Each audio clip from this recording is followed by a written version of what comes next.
नमस्कार दोस्तों। तो दोस्तों आज हम इस वीडियो में डिस्कस करेंगे इनोटेरिया का बिहार से inter level practice set number 7 और प्रैक्टिस सेट नंबर 8। दोस्तों वीडियो को पूरा देखिएगा। अगर चैनल पर नए हैं तो प्लीज़ सब्सक्राइब कीजिएगा। चलिए शुरू करते हैं आज का सबसे पहला सवाल। दोस्तों देखिएगा, आज का सबसे पहला सवाल क्या कर आपके सामने। सबसे पहला सवाल है कि निम्न में से कौन कपड़े धोने के साबुन में फिलर के रूप में काम नहीं आता है। दोस्तों याद रखिएगा, तो कौन काम नहीं आता दोस्तों? ग्लिसरॉल। ठीक है, ग्लिसरॉल क्या है? ये कपड़े धोने के साबुन में फिलर के रूप में काम नहीं आता है, बल्कि सोडियम सिलिकेट, बोरेक्स और सोडियम कार्बोनेट ये क्या दोस्तों काम आता है। ग्लिसरॉल दोस्तों काम नहीं आता, यानी कि 1 का ऑप्शन नंबर ए हो जाएगा दोस्तों। ठीक है, याद रखिएगा। चलिए अगला सवाल देखते हैं आपके सामने। अगला सवाल आपके सामने क्या कर रहा है? अगला सवाल है कि निम्न में से कौन सा जीवाणु विनाइट्रीकरण की प्रक्रिया में भाग लेता है दोस्तों। ठीक, याद रखिएगा। तो 2 का ऑप्शन नंबर सी हो जाएगा, स्यूडोमोनास। ठीक है, याद रखिएगा कौन सा जीवाणु? तो स्यूडोमोनास जो है ये विनाइट्रीकरण की प्रक्रिया में भाग लेता है, यानी कि 2 का ऑप्शन नंबर सी हो जाएगा। अगला सवाल देखिए 3 नंबर सवाल कि निम्न में से किस विटामिन को थायमिन कहा जाता है दोस्तों। याद रखिएगा, तो 3 का ऑप्शन नंबर दोस्तों बी हो जाएगा, विटामिन B1 को। ठीक है, यानी विटामिन B1 का जो रसायन नाम होता है थायमिन होता है दोस्तों। याद रखिएगा, विटामिन B1 का में से कौन सा रोग होता है? बेरी रोग होता है। ठीक है, याद रखिएगा। विटामिन B12 का रसायन नाम क्या होता है दोस्तों?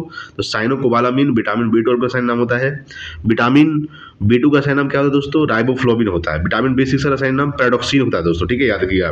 विटामिन B6 का रसायन नाम पैराडॉक्सिन, विटामिन B2 का रसायन नाम राइबोफ्लोविन, विटामिन B1 का रसायन नाम थायमिन और विटामिन B12 का साइनोकोबालामिन। ठीक है, याद रखिएगा। 3 का ऑप्शन नंबर बी हो जाएगा दोस्तों। चलिए अगला सवाल देखिएगा, 4 नंबर सवाल देखिएगा। अगर आप सामने 4 नंबर सवाल देखिएगा दोस्तों। 4 नंबर सवाल है कि दाब बढ़ाने पर बर्फ का गलनांक क्या होता है दोस्तों। याद रखिएगा, तो 4 का ऑप्शन नंबर ए हो जाएगा, घट जाएगा। ठीक है, याद रखिएगा। यानी दाब बढ़ाने पर बर्फ का जो गलनांक होता है दोस्तों घट जाता है। ठीक है, अगला सवाल देखिए 5 नंबर कि अल्फा विष का उत्पादन होता है। ठीक है, अल्फा विष का उत्पादन होता है दोस्तों। याद रखिएगा, तो 5 का ऑप्शन हो जाएगा, कवक द्वारा। ठीक है, अल्फा जो विष का उत्पादन होता है किसके द्वारा? कवक द्वारा। कवक का अध्ययन दोस्तों याद रखिएगा, कवक का अध्ययन माइकोलॉजी कहलाता है। शैवाल का अध्ययन दोस्तों याद रखिएगा, शैवाल का अध्ययन फाइकोलॉजी कहलाता है। और विषाणु का अध्ययन दोस्तों वायरोलॉजी कहलाता है। और जीवाणु का दोस्तों बैक्टीरियोलॉजी कहलाता है। क्या कहलाता है? बैक्टीरियोलॉजी। ठीक है, यानी 5 का ऑप्शन नंबर ए हो जाएगा दोस्तों, अल्फा विष का उत्पादन होता है कवक द्वारा। ठीक है, चलिए अगला सवाल देखिए 6 नंबर सवाल देखिएगा। ठीक है, 6 नंबर सवाल कह रहा है आपके सामने। 6 देखिएगा कि रासायनिक समीकरण किस नियम के अनुसार संतुलित होती है दोस्तों। याद रखिएगा, तो 6 का ऑप्शन नंबर सी हो जाएगा, द्रव्यमान संरक्षण नियम से। ठीक है, यानी रासायनिक समीकरण जो है ये किस नियम के अनुसार संतुलित होती है? द्रव्यमान संरक्षण के नियम से संतुलित होती है, यानी 6 का ऑप्शन नंबर सी हो जाएगा। अगला सवाल देखिए 7 नंबर सवाल। 7 नंबर सवाल कह रहा है आपके सामने कि परमाणु में घनावेशित कणों की उपस्थिति को सर्वप्रथम निम्न में से किसने दर्शाया था? किसने दर्शाया दोस्तों? 7 का ऑप्शन नंबर ए हो जाएगा, गोल्डस्टीन ने दर्शाया। ठीक है, यानी परमाणु में घनावेशित कणों की उपस्थिति को सर्वप्रथम निम्न में से किसने दर्शाया? गोल्डस्टीन। ठीक है, तो 7 का ऑप्शन नंबर दोस्तों ए हो जाएगा। इलेक्ट्रॉन खोज किसने किया था दोस्तों? याद रखिएगा, इलेक्ट्रॉन खोज जे थॉमसन ने किया था दोस्तों। याद रखिएगा, अगर बात करते हैं कि इलेक्ट्रॉन खोज जे थॉमसन ने किया था। और परमाणु में घनावेशित कणों की उपस्थिति को सर्वप्रथम किसने दर्शाया था? गोल्डस्टीन ने दर्शाया था। ठीक है, याद रखिएगा। अगला सवाल देखिए 8 नंबर सवाल देखिए। 8 नंबर सवाल का आपके सामने, हीमोफीलिया एक अनुवांशिक विकार है, इसमें क्या होता है दोस्तों? याद रखिएगा, तो 8 का ऑप्शन नंबर बी हो जाएगा दोस्तों, एक प्रोटीन का संश्लेषण नहीं होता है जो रक्त के स्कंदन के लिए आवश्यक है, यानी कि 8 का ऑप्शन नंबर बी हो जाएगा। चलिए अगला सवाल देखते हैं 9 नंबर सवाल देखिएगा। ठीक है, 9 नंबर सवाल कह रहा है दोस्तों कि सुमेलित करना है दोस्तों। याद रखिएगा 9 नंबर सवाल क्या है कि निम्न युग्मों में कौन सुमेलित नहीं है? ठीक है, इधर दोस्तों रोग है, ये क्या दोस्तों आपका रोग है। इधर दोस्तों क्या है? ये आपका औषधि है, ये आपका दोस्तों क्या है? रोग है। ठीक है, मलेरिया जो है दोस्तों याद रखिएगा, तो क्या हो जाएगा दोस्तों? मलेरिया। ठीक है, मलेरिया सिनेरियम ये दोस्तों सही है, यानी कि रोग और औषधि दोस्तों सही है। यानी कैंसर दोस्तों नेक्स्ट वॉर दोस्तों ये भी सही है। ठीक है, यानी मलेरिया के उपचार के लिए कौन सा औषधि उपयोग किया जाता है? सिनेरियम का। ठीक है, कैंसर के लिए नेक्स्ट वॉर का। और पोलियो के लिए दोस्तों OPV ये दोस्तों गलत है। ठीक है, याद रखिएगा, ये पोलियो के लिए OPV नहीं होगा दोस्तों, गलत है। यानी क्या पूछ रहा है? सुमेलित नहीं है। कुष्ठ रोग दोस्तों DOTS ये भी दोस्तों क्या है? सही है। ठीक है, यानी इसका जब हम लोग ऑप्शन देखेंगे तो केवल 3 क्या है दोस्तों? सही नहीं है। ठीक है, क्या हो जाएगा? केवल 3 क्या है दोस्तों? सही नहीं है, यानी कि ऑप्शन नंबर अगर बात करते हैं तो ऑप्शन नंबर दोस्तों क्या हो जाएगा? ऑप्शन नंबर डी हो जाएगा दोस्तों, इसका केवल 3 सुमेलित नहीं है। ठीक है, याद रखिएगा। चलिए अगला सवाल देखते हैं 10 नंबर सवाल। 10 नंबर सवाल कह रहा है आपके सामने कि निम्नलिखित में से किस पौधे को जड़, तना और पत्तियों में विभेदित नहीं किया जा सकता है? याद रखिएगा, तो 10 का ऑप्शन नंबर दोस्तों सी हो जाएगा, स्पाइरो गायरा। ठीक है, स्पाइरो गायरा। किस पौधे को, तो स्पाइरेगारा को जड़, तना और पत्तियों में विभेदित नहीं किया जा सकता, यानी कि 10 का ऑप्शन नंबर सी हो जाएगा। अगला सवाल देखिएगा, 11 नंबर सवाल देखिए क्या कर रहा है आपके सामने। 11 है कि निम्नलिखित में से कौन सा दुग्ध प्रोटीन यानी कि मिल्क प्रोटीन है, ठीक है। तो 11 का ऑप्शन नंबर सी हो जाएगा कैसीन। कैसीन क्या है दोस्तों, ये मिल्क प्रोटीन है यानी कि दूध प्रोटीन है दोस्तों, ठीक है। 11 का ऑप्शन नंबर सी हो जाएगा। अगला सवाल देखिएगा, 12 नंबर सवाल क्या कर रहा है आपके सामने। देखिए दोस्तों 12 नंबर सवाल, ठीक है। 12 नंबर सवाल कह रहा है आपके सामने दोस्तों कि एंटीबायोटिक्स के बारे में निम्न में से कौन सा कथन सही नहीं है दोस्तों, ठीक है। क्या पूछ रहा है, कौन सा कथन सही नहीं है। अगर बात करते हैं थोड़ा सा देखिएगा दोस्तों कि कौन सा कथन सही नहीं है। अगर देखिएगा यहाँ पे क्या कर रहा है, ठीक है। अगर हम लोग यहाँ पे देखते हैं दोस्तों, सबसे पहले बात करेंगे कि एंटीबायोटिक्स जीवाणु रहित जनित रोगों के लिए विरुद्ध प्रभावी होते हैं, ये दोस्तों सही है। एंटीबायोटिक्स विषाणु के विरुद्ध प्रभावी नहीं होते हैं, ये भी दोस्तों क्या है, सही है, ठीक है। एंटीबायोटिक्स जुकाम एवं फ्लू में प्रभावी नहीं होते हैं, ये भी सही है दोस्तों। एंटीबायोटिक्स के दुष्प्रभावों में डिप्थीरिया, फाइलेरिया और चेचक शामिल होते हैं दोस्तों, ये गलत है, ठीक है। यानी कि ऑप्शन नंबर दोस्तों डी क्या है, सही है। यानी कि कथन कौन सा सही नहीं है, ऑप्शन नंबर डी दोस्तों क्या है, ये सही नहीं है। यानी कि 12 का ऑप्शन नंबर डी हो जाएगा दोस्तों, ठीक है। याद रखिए। अगला सवाल देखिए 13 नंबर सवाल। देखिए दोस्तों 13 नंबर सवाल क्या है आपके सामने। 13 है कि यकृत में यूरिया का संश्लेषण होता है, ठीक है। तो 13 का ऑप्शन नंबर डी हो जाएगा ऑर्निथिन चक्र द्वारा, ठीक है। ऑर्निथिन चक्र द्वारा यकृत में यूरिया का संश्लेषण होता है, ऑर्निथिन चक्र द्वारा। यूरिया का सूत्र क्या होता है दोस्तों, याद रखिएगा। यूरिया का जो रासायनिक सूत्र होता है NH2CO NH2 होता है, NH2CO NH2 होता है दोस्तों। क्या होता है, NH2CO NH2, ठीक है। याद रखिएगा NH2CO NH2 ये यूरिया का सूत्र होता है दोस्तों। याद रखिएगा कि अगर बात करते हैं कि यूरिया में नाइट्रोजन कितना परसेंट पाया जाता है, यूरिया में नाइट्रोजन 46% पाया जाता है दोस्तों, ठीक है। याद रखिएगा। अगला सवाल देखिए दोस्तों 14 नंबर सवाल। 14 नंबर सवाल कह रहा है आपके सामने कि इनमें से कौन कार्बोहाइड्रेट मोनोसेक्राइड है दोस्तों। याद रखिएगा। तो 14 का ऑप्शन नंबर ए हो जाएगा ग्लूकोज और एवं फ्रक्टोज, ठीक है। ग्लूकोज और फ्रक्टोज क्या है, ये मोनोसेक्राइड है दोस्तों, कार्बोहाइड्रेट मोनोसेक्राइड है ग्लूकोज एवं फ्रक्टोज। ग्लूकोज का सूत्र क्या होता है दोस्तों, C6H12O6, ठीक है। याद रखिएगा। अगला सवाल देखिए 15 नंबर सवाल क्या कह रहा है आपके सामने। 15 नंबर सवाल कह रहा है कि यदि किसी गेंद को ऊर्ध्वाधर रूप से ऊपर फेंका जाए तो गुरुत्वीय त्वरण किस दिशा में आरोपित होता है, ठीक है। तो 15 का ऑप्शन नंबर ए हो जाएगा गेंद की गति की विपरीत दिशा में, ठीक है। यानी यदि किसी गेंद को ऊर्ध्वाधर रूप से ऊपर फेंका जाए तो गुरुत्वीय त्वरण किस दिशा में आरोपित होता है, गेंद की गति की विपरीत दिशा में, यानी कि 15 का ऑप्शन नंबर ए हो जाएगा। अगला सवाल देखिए 16 नंबर सवाल क्या कह रहा है आपके सामने, ठीक है। 16 नंबर सवाल देखिएगा। 16 नंबर सवाल कह रहा है कि रासायनिक रूप से जल है, ठीक है। या देखिएगा दोस्तों एक ऑक्साइड क्या है, रासायनिक रूप से जल है एक ऑक्साइड, यानी कि 16 का ऑप्शन नंबर बी हो जाएगा। अगला सवाल देखिए 17 नंबर सवाल। 17 नंबर सवाल कह रहा है आपके सामने कि गति के दूसरे नियम के अनुसार किसी दिए हुए बल के लिए उत्पन्न त्वरण व्युत्क्रमानुपाती होता है, ठीक है। याद रखिएगा। तो वस्तु के द्रव्यमान के, ठीक है। यानी गति के दूसरे नियम के अनुसार किसी दिए हुए बल के लिए उत्पन्न त्वरण व्युत्क्रमानुपाती होता है वस्तु के द्रव्यमान के, यानी 17 का ऑप्शन नंबर डी हो जाएगा। अगला सवाल देखिए 18 नंबर सवाल क्या कर रहा है आपके सामने, ठीक है। देखिए 18 नंबर सवाल देखिएगा। 18 है दोस्तों कि अनुप्रस्थ तरंगे क्या है। याद रखिएगा दोस्तों अनुप्रस्थ तरंगे इन तरंगों में माध्यम के कण तरंगों के संचलन की दिशा के लंबवत दिशा में कंपन करते हैं, यानी कि ऑप्शन नंबर ए हो जाएगा। 18 का ऑप्शन नंबर ए। अनुप्रस्थ तरंगे क्या है, इन तरंगों में माध्यम के कण तरंगों के संचलन की दिशा के लंबवत दिशा में कंपन करते हैं, यानी कि 18 का ऑप्शन नंबर ए। अगला सवाल देखिएगा 19 नंबर सवाल। देखिए दोस्तों 19 नंबर सवाल है कि वायु में सल्फर डाइऑक्साइड द्वारा प्रदूषण सूचक है। याद रखिएगा। तो 19 का ऑप्शन नंबर हो जाएगा लाइकेन, ठीक है। वायु में सल्फर डाइऑक्साइड द्वारा प्रदूषण का सूचक है लाइकेन, ठीक है। 19 का ऑप्शन नंबर ए। अगला सवाल देखिए 20 नंबर सवाल। 20 आपके सामने है कि कटहल यानी जैक फ्रूट में खाने योग्य भाग क्या है दोस्तों। ये दोस्तों ऑप्शन सी हो जाएगा सहपत्र और परिदल पुंज, ठीक है। यानी 20 का ऑप्शन नंबर सी हो जाएगा। यानी कटहल में खाने योग्य भाग है सहपत्र और परिदल पुंज, यानी कि 20 का ऑप्शन नंबर सी हो जाएगा। अगला सवाल देखिए 21 नंबर सवाल देखिएगा, ठीक है। 21 नंबर सवाल कह रहे थे सामने निम्नलिखित में से, ठीक है। 21 नंबर सवाल है कि निम्नलिखित में से कौन सा विद्युत चुम्बकीय तरंगों का गुण नहीं है, ठीक है। कौन सा नहीं है दोस्तों, तो विद्युत चुम्बकीय तरंगे व्यतिकरण तथा विवर्तन नहीं दिखाई देते हैं, ये बिल्कुल नहीं है दोस्तों, यानी कि ऑप्शन नंबर ए हो जाएगा इसका। ये दोस्तों नहीं है, ठीक है। 21 का ऑप्शन नंबर ए। बाकी सभी क्या है दोस्तों, जैसे कि विद्युत चुम्बकीय तरंगे अनुप्रस्थ तरंगे होती है, ये भी सही है दोस्तों। विद्युत तथा चुम्बकीय क्षेत्र एक दूसरे के लंबवत होते हैं, ये भी सही है, ठीक है। अगर ऑप्शन डी देखते हैं तो दोस्तों विद्युत चुम्बकीय तरंगों को आगे बढ़ने के लिए किसी माध्यम की आवश्यकता नहीं होती है, ये भी दोस्तों सही है, यानी कि ऑप्शन ए क्या दोस्तों सही नहीं है, ठीक है। याद रखिएगा। ऑप्शन देखते हैं दोस्तों 22 नंबर सवाल देखिएगा। 22 नंबर सवाल है कि रसायन प्रयोगशाला में उपयोग में लाए जाने वाला लिटमस प्राप्त किया जाता है। ठीक है, तो 22 का ऑप्शन नंबर दोस्तों बी हो जाएगा, लाइकेन से। याद रखिएगा, रसायन प्रयोगशाला में उपयोग में लाए जाने वाला लिटमस प्राप्त किया जाता है लाइकेन से। 22 का ऑप्शन नंबर बी। अगला सवाल लिखिएगा, 23 नंबर सवाल क्या कर रहा है आपके सामने। 23 है कि ब्राहा कर्ण का कठोर लचीला भाग बना होता है। तो 23 का ऑप्शन नंबर सी हो जाएगा दोस्तों, उपास्थि का।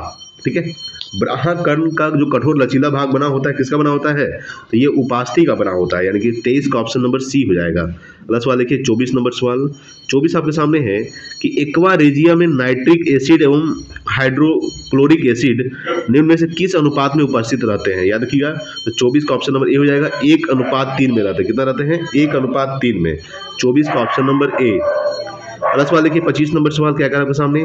25 है कि 60 वाट का एक रेडियो यदि 50 घंटा चला हो तो उसके द्वारा कितना विद्युत ऊर्जा का उपयोग किया गया।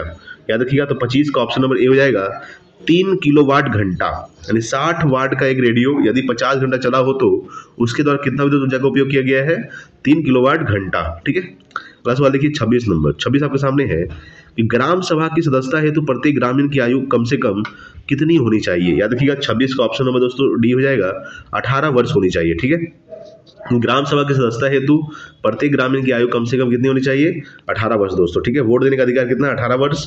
ठीक है, याद रखिएगा। अगला सवाल देखिए 27 नंबर सवाल। 27 आपके सामने है कि बिहार में प्रथम बार राष्ट्रपति शासन कब लागू किया गया था। याद रखिएगा दोस्तों, 27 का ऑप्शन नंबर बी हो जाएगा, 1968 को लागू किया गया था। ठीक है, यानी बिहार में प्रथम बार जो राष्ट्रपति शासन लागू किया गया था 1968 को किया गया था। ठीक है, याद रखिएगा। अगला सवाल देखिए 28 नंबर सवाल। 28 आपके सामने है कि आपात उपबंध का संबंध संविधान के किस भाग से है दोस्तों।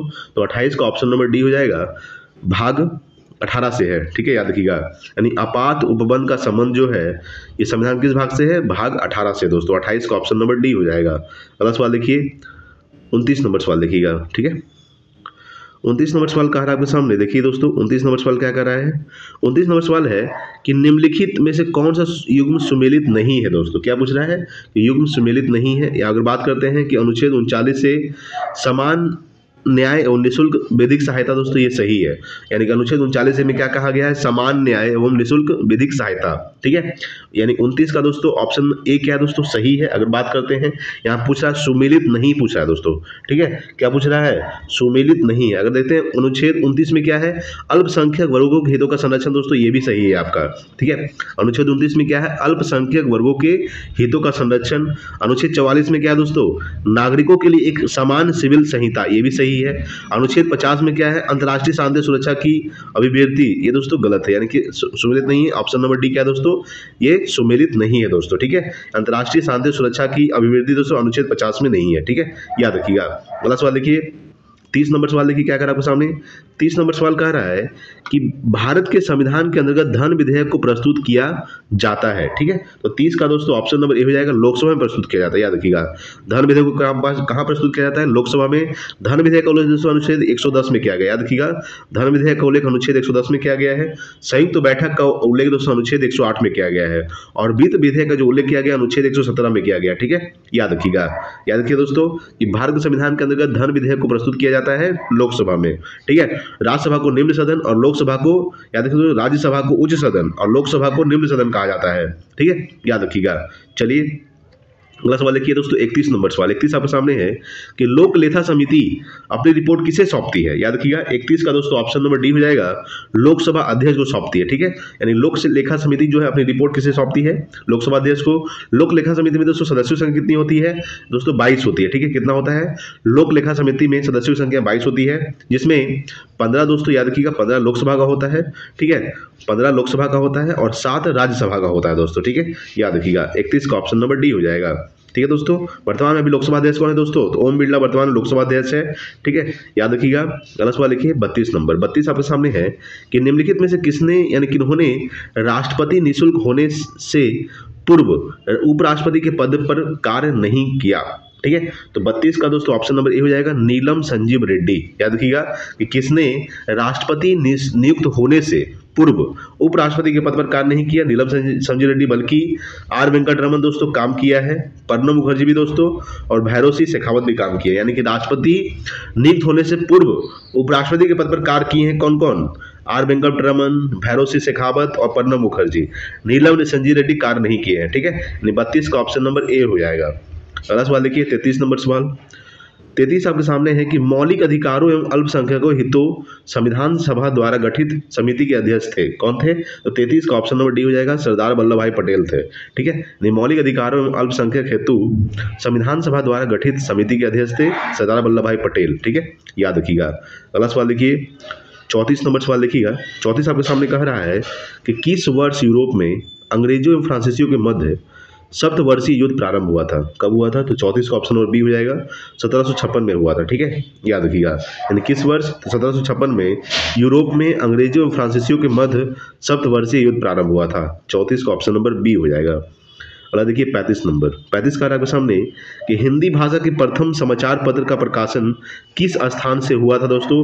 तो 35 का ऑप्शन नंबर डी हो जाएगा, कलकत्ता से हुआ था। कहाँ से हुआ? कलकत्ता, ठीक है। 35 का ऑप्शन नंबर डी। अगला सवाल देखिए 36 नंबर सवाल। देखिए दोस्तों 36 नंबर सवाल कहा है आपके सामने कि निम्नलिखित में से किस संस्था का गठन दादा भाई नौरोजी ने नहीं किए थे, ठीक है, याद रखिएगा। तो 36 का दोस्तों ऑप्शन नंबर सी हो जाएगा, बॉम्बे प्रेसिडेंसी एसोसिएशन का, ठीक है, याद रखिएगा। गठन जो है ये कौन नहीं किए थे? दादा भाई नौरोजी नहीं किए थे, बल्कि London India society, east India association और बॉम्बे एसोसिएशन का गठन कौन किए थे? दादा भाई नौरोजी किए थे, ठीक है। दादा भाई नौरोजी को grand old man of India भी कहा जाता है दोस्तों, याद रखिएगा। नहीं किया गया। बॉम्बे प्रेसिडेंसी एसोसिएशन ये दादा भाई नौरोजी ने गठन नहीं किए थे, यानी कि 36 का ऑप्शन नंबर सी हो जाएगा। अगला सवाल देखिए दोस्तों 37 नंबर सवाल। 37 आपके सामने कह रहा है कि निम्नलिखित में से कौन सा कार्य 1931 के भारतीय राष्ट्रीय कांग्रेस के कराची अधिवेशन में हुआ था, ठीक है, याद रखिएगा दोस्तों। मौलिक अधिकारों का प्रस्ताव पारित हुआ था, ये भी सही है दोस्तों। आर्थिक नीति का प्रस्ताव पारित किया गया था, ये भी सही है। गांधी इरविन समझौते का अनुमोदन किया गया दोस्तों, ये भी सही है। यानी कि ऑप्शन नंबर डी दोस्तों 1, 2, 3 सही है दोस्तों, ठीक है, यानी कि याद रखिएगा। अगर बात करते हैं कि गांधी और इरविन का भी समझौता कब हुआ था दोस्तों, याद रखिएगा 5 मार्च 1931 को हुआ था, ठीक है, याद रखिएगा। अगला सवाल देखिए दोस्तों 38 नंबर सवाल। 38 आपके सामने है कि कांग्रेस के सूरत विभाजन के समय भारत का वायसराय कौन था, याद रखिएगा। तो 38 का दोस्तों ऑप्शन नंबर बी हो जाएगा, लॉर्ड मिंटो सेकेंड था। कांग्रेस के सूरत विभाजन के समय, ठीक है, भारत का जो वायसराय था कौन था? Lord Minto second. 38 का ऑप्शन नंबर बी हो जाएगा। या दोस्तों लॉर्ड कर्जन के समय क्या हुआ था? तो लॉर्ड कर्जन के समय बंगाल विभाजन हुआ था 1905 में, ठीक है, याद रखिएगा। अगर बात करते हैं कि लॉर्ड हार्डी द्वितीय के समय क्या हुआ था दोस्तों, तो लॉर्ड हार्डी द्वितीय के समय बंगाल विभाजन रद्द किया गया था 1911 में, ठीक है, याद रखिएगा। तो 38 का ऑप्शन नंबर बी हो जाएगा। अगला देखिए 39 नंबर सवाल।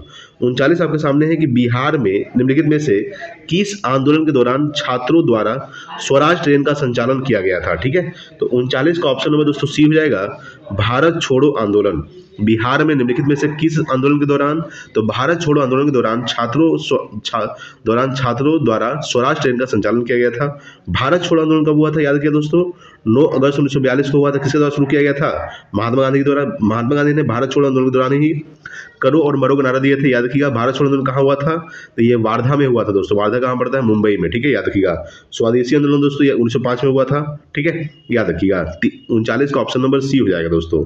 चलिए अगला सवाल देखते हैं 40 नंबर सवाल।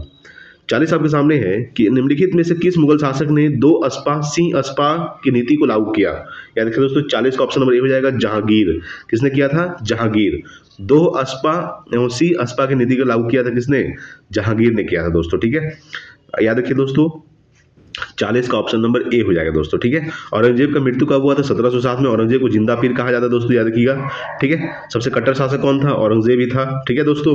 चलिए अगला सवाल देखिएगा 41 नंबर सवाल आपके सामने है कि सतनामी विद्रोह किस मुगल शासक के समय हुआ था? याद रखिएगा। तो 41 का ऑप्शन नंबर डी हो जाएगा, औरंगजेब के समय हुआ था, ठीक है। सतनामी विद्रोह जो हुआ था किस मुगल शासक के समय में हुआ था? औरंगजेब के समय हुआ था, ठीक है दोस्तों, याद रखिएगा। अगला सवाल देखिए 42 नंबर सवाल देखिए। 42 आपके सामने है कि ऋग्वेद काल में किस नदी को सर्वाधिक पवित्र नदी माना गया है? तो 42 का ऑप्शन नंबर बी हो जाएगा, सरस्वती नदी को सबसे पवित्र माना गया दोस्तों ऋग्वैदिक काल में, ठीक है, याद रखिएगा। बात करते हैं कि सिंधु नदी की लंबाई कितनी है दोस्तों, याद रखिएगा। सिंधु नदी जो लंबाई है 2880 किलोमीटर है, ठीक है। और बात करते हैं कि सिंधु नदी कहाँ से निकलती है? सिंधु नदी निकलती है तिब्बत के मानसरोवर झील से। सिंधु जल समझौता कब हुआ था? ये 1960 में हुआ था। किसके बीच? तो भारत और पाकिस्तान के बीच हुआ था सिंधु जल समझौता। गंगा नदी की लंबाई 2525 किलोमीटर, ठीक है, याद रखिएगा। सिंधु की 5 सहायक नदी है दोस्तों, कौन कौन सा है? सतलज, चिनाब, रावी, ब्यास, झेलम। टोटल 5 सहायक नदी नदी है सिंधु का, ठीक है। सिंधु नदी कहाँ से गिरती है, ये अरब सागर में जाकर गिर जाती है, और गंगा नदी बंगाल खाड़ी में जाकर गिरती है दोस्तों, ठीक है, याद रखिएगा। तो ऋग्वेद में दोस्तों वेद कितने होते हैं, 4 होते हैं, ऋग्वेद, सामवेद, यजुर्वेद, अथर्ववेद। सबसे पुराना वेद दोस्तों ऋग्वेद, और सबसे नया वेद दोस्तों अथर्ववेद। अथर्ववेद में जादू टोना के बारे में बताया गया है, ठीक है। सामवेद में संगीत का उल्लेख किया गया दोस्तों, ठीक है, याद रखिएगा। अगला सवाल देखिए 43 नंबर सवाल देखिएगा। 43 है कि निम्नलिखित में से किस महाजनपद का संबंध बिहार से नहीं है, याद रखिएगा दोस्तों। तो 43 का ऑप्शन नंबर डी हो जाएगा, वत्स का, ठीक है। वत्स का दोस्तों ये किससे संबंध नहीं है, बिहार से नहीं है, बल्कि अंग, ठीक है, मगध और बज्जी, ये तीनों का संबंध दोस्तों किससे है, बिहार से है, ठीक है। सबसे बड़ा महाजनपद कौन था दोस्तों, मगध था, ठीक है, याद रखिएगा। और मगध, अंग, वज्जी जो बिहार से संबंधित है, वत्स जो है बिहार से संबंधित नहीं है, ठीक है। महाजनपद कितना है दोस्तों, याद रखिएगा, महाजनपद टोटल कितना है दोस्तों, 16 महाजनपद है, ठीक है। और महाजनपद को कहाँ से उल्लेख किया गया है, याद रखिएगा, कहाँ से लिया गया है, तो अंगुतर निकाय से लिया गया है दोस्तों, ठीक है, याद रखिएगा। अगला सवाल देखिए 44 नंबर सवाल। 44 आपके सामने है कि निम्नलिखित में से किस शासक ने पाटलिपुत्र पर आक्रमण कर वहां से बुध का भिक्षा पात्र एवं एक अनोखा कुक्कुट अपने साथ ले गया था, ठीक है। तो 44 का दोस्तों ऑप्शन नंबर डी हो जाएगा, कनिष्क, ठीक है, याद रखिएगा। अगर बात करते हैं कि किस शासक ने, तो कनिष्क ने पाटलिपुत्र पर आक्रमण कर वहां से बुध का भिक्षा पात्र एवं एक अनोखा कुक्कुट अपने साथ ले गया था। कौन ले गया था दोस्तों, कनिष्क ले गया था, ठीक है, याद रखिएगा। अगर बात करते हैं 44 का ऑप्शन नंबर डी हो जाएगा। अगला सवाल देखिए 45 नंबर सवाल। 45 आपके सामने है कि बेरोजगारों के सहायतार्थ दिल्ली के निम्नलिखित सुल्तानों में से किसने रोजगार कार्यालय की स्थापना की थी, किसने किया था, तो 45 का ऑप्शन नंबर डी हो जाएगा, फिरोज शाह तुगलक ने किया था। किसने किया था, फिरोज शाह तुगलक, ठीक है, याद रखिएगा। 45 का ऑप्शन नंबर डी हो जाएगा। अगला सवाल देखिए 46 नंबर सवाल देखिए, ठीक है। 46 नंबर सवाल कह रहा है आपके सामने, देखिए दोस्तों क्या कर रहा है, ठीक है।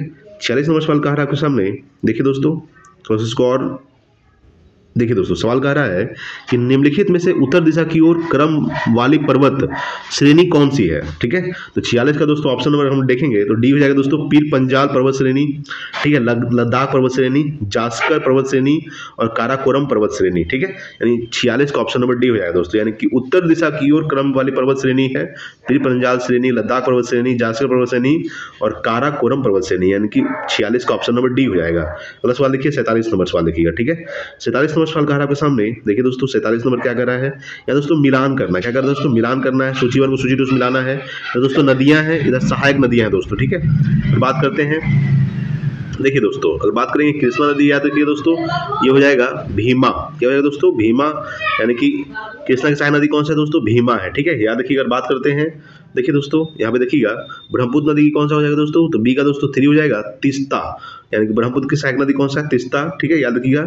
और गोदावरी का दोस्तों इंद्रावती हो जाएगा, और यमुना का चंबल हो जाएगा दोस्तों, ठीक है, याद रखिएगा। इसको आप क्या कर सकते हैं, मिलान कर सकते हैं, यानी ए का 4 हो जाएगा, ठीक है, ए का 4, बी का 3 दोस्तों, ए का 4, बी का 3 और सी का दोस्तों क्या हो जाएगा 2 हो जाएगा, ए का 4, बी का 3, सी का 4 और डी का 1, यानी कि ऑप्शन नंबर दोस्तों ए हो जाएगा, ठीक है, याद रखिएगा। अगला सवाल देखिए 48 नंबर। 48 आपके सामने है कि कोरोमंडल तट का विस्तार है, ठीक है। तो कोरोमंडल तट का जो विस्तार है, याद रखिएगा, यह है दोस्तों कुमारी अंतरिक्ष से कृष्णा नदी डेल्टा तक, ठीक है। कोरोमंडल तट का विस्तार है कुमारी अंतरिक्ष से कृष्णा नदी डेल्टा तक, यानी 48 का ऑप्शन नंबर बी हो जाएगा। अगला सवाल देखिए 49 नंबर सवाल क्या करा आपके सामने, 49 से दोस्तों देखिएगा कि पीली क्रांति किस फसल के उत्पादन से संबंधित है, याद रखिएगा। तो 49 का दोस्तों ऑप्शन नंबर ए हो जाएगा, तिलहन उत्पादन से है, ठीक है, यानी पीली क्रांति का संबंध किससे है, तिलहन उत्पादन से दोस्तों, याद रखिएगा। अगर बात करते हैं दुग्ध उत्पादन दोस्तों, ये दूध से है दोस्तों, ठीक है, दूध उत्पादन दोस्तों दूध से है, ठीक है, याद रखिएगा। अगला 50 नंबर देखिएगा कि निम्नलिखित में से कौन सा युग्म सही सुमेलित है, ठीक है, कौन सा युग्म जो है ये सही सुमेलित है। तो 50 का ऑप्शन नंबर बी हो जाएगा, मसाई जो है दोस्तों ये पूर्वी अफ्रीका में पाया जाता है, कहाँ पाया जाता है, पूर्वी अफ्रीका दोस्तों, ये सही सुमेलित है, ठीक है, याद रखिएगा। 50 का ऑप्शन नंबर बी हो जाएगा। अगला सवाल देखिए 51 नंबर सवाल। 51 आपके सामने है कि भारत में निम्नलिखित मूल से कौन सी श्रेणी नवीनतम है दोस्तों, ठीक है। तो 51 का ऑप्शन नंबर सी हो जाएगा, हिमालय श्रेणी, ठीक है, याद रखिएगा। यानी भारत में निम्नलिखित निम्नलिखित में से कौन सी श्रेणी नवीनतम है दोस्तों, यह है हिमालय श्रेणी नवीनतम, यानी कि नया है, ठीक है। आरावली श्रेणी दोस्तों सबसे पुरानी पर्वत श्रेणी है, याद रखिएगा।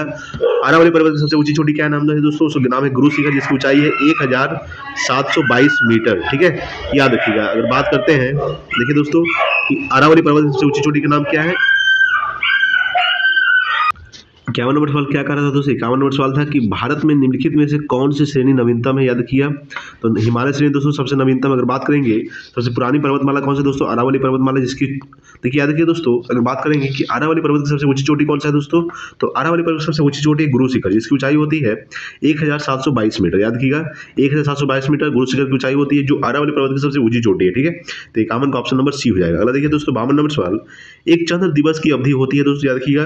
तो 52 का दोस्तों ऑप्शन नंबर ए हो जाएगा, 24 घंटे और 52 मिनट होता है, ठीक है। यानी एक चंद्र दिवस की अवधि कितनी होती है? 24 घंटे और 52 मिनट, यानी कि 52 का ऑप्शन नंबर ए हो जाएगा दोस्तों। अगला सवाल देखिए 53 नंबर सवाल देखिएगा। 53 आपके सामने कह रहा है कि सौभाग्य योजना संबंधित है, किससे संबंधित है?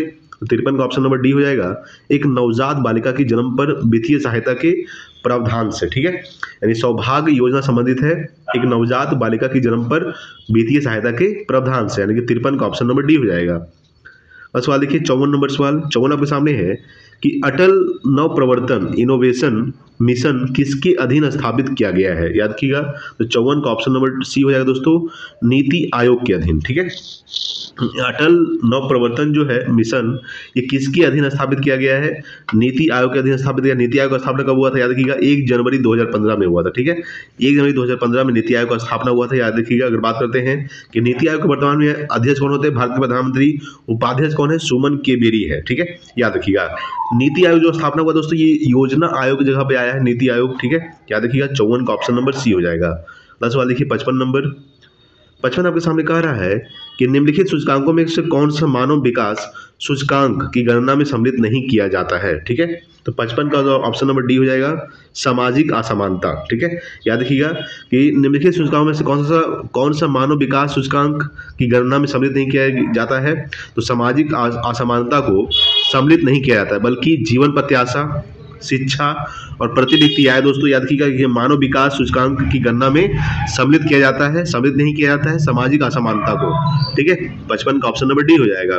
प्लस वाले की 56 नंबर, 56 नंबर सवाल है कि भारत में सेवा कर किसकी सिफारिशों से लागू हुआ, ठीक है। तो 56 का दोस्तों ऑप्शन नंबर बी हो जाएगा, राजा चिलैया समिति, ठीक है, के द्वारा। याद रखिएगा भारत में सेवा कर किसकी सिफारिशों से लागू हुआ है? राजा चिलैया समिति के द्वारा लागू हुआ है, ठीक है। 56 का ऑप्शन नंबर बी हो जाएगा।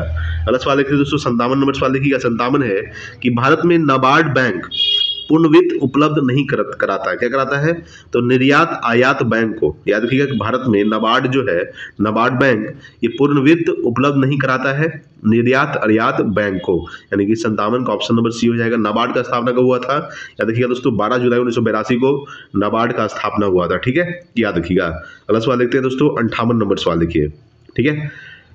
58 नंबर सवाल कह रहा है आपके सामने कि सबसे अधिक स्थिर पारिस्थितिकी तंत्र कौन सा है? याद रखिए तो 58 का ऑप्शन नंबर ए हो जाएगा, महासागर। महासागर क्या है दोस्तों? सबसे अधिक स्थिर पारिस्थितिकी तंत्र कौन सा है? महासागर, यानी कि 58 का ऑप्शन नंबर ए हो जाएगा। अगला दोस्तों 59 नंबर, इनमें से कौन सा खाद्य श्रृंखला का निर्माण करता है, ठीक है। तो 59 का ऑप्शन नंबर दोस्तों बी हो जाएगा, घास बकरी आदमी। ये क्या है दोस्तों? खाद्य श्रृंखला का निर्माण करता है, घास, उसके बाद दोस्तों याद रखिएगा घास बकरी आदमी, यानी कि क्या हो जाएगा? 59 का ऑप्शन नंबर बी हो जाएगा दोस्तों, ठीक है, यानी 59 का ऑप्शन नंबर बी। देखिएगा 60 नंबर सवाल क्या कहता है दोस्तों? मिलान करना है, तो सूची 1 को सूची 2 से मिलान करना है दोस्तों। उत्तराखंड, याद रखिएगा दोस्तों, इधर राष्ट्रीय उद्यान है। उत्तराखंड में कौन सा राष्ट्रीय उद्यान है दोस्तों? याद रखिएगा तो राजाजी राष्ट्रीय उद्यान कहाँ है दोस्तों? उत्तराखंड में है। असम में दोस्तों मानस राष्ट्रीय उद्यान है। उड़ीसा में दोस्तों याद रखिएगा सिमलीपल राष्ट्रीय उद्यान है। कर्नाटक में बांदीपुर राष्ट्रीय उद्यान है दोस्तों, ठीक है, इसको याद कर लीजिएगा, ठीक है, इसको मिलान कर लीजिएगा दोस्तों। चलिए अगला सवाल देखिएगा क्या कह रहा है आपके सामने। अगला है 61 नंबर सवाल। 61 आपके सामने कह रहा है कि बोकारो स्टील प्लांट की स्थापना किस वर्ष की गई थी, ठीक है। तो 61 का दोस्तों ऑप्शन नंबर सी हो जाएगा, 1968 में किया गया था। बोकारो स्टील प्लांट का जो स्थापना किया गया था ये 1968 में किया गया था दोस्तों, ठीक है। अगला सवाल देखिए 62 नंबर, किस देश की संसद का नाम फेडरल असेंबली है, ठीक है। तो 62 का ऑप्शन नंबर ए हो जाएगा, तुर्की का। तुर्की की संसद का नाम क्या है? Federal assembly. अगर बात करते हैं तुर्की की राजधानी दोस्तों अंकारा होता है, ठीक है। मिस्र की राजधानी दोस्तों काहिरा होता है। फ्रांस का पेरिस, और पेरिस जो है ये सी नदी किनारे स्थित है, याद रखिएगा। तो 62 का ऑप्शन नंबर ए हो जाएगा। अगला देखिए दोस्तों 63 नंबर सवाल।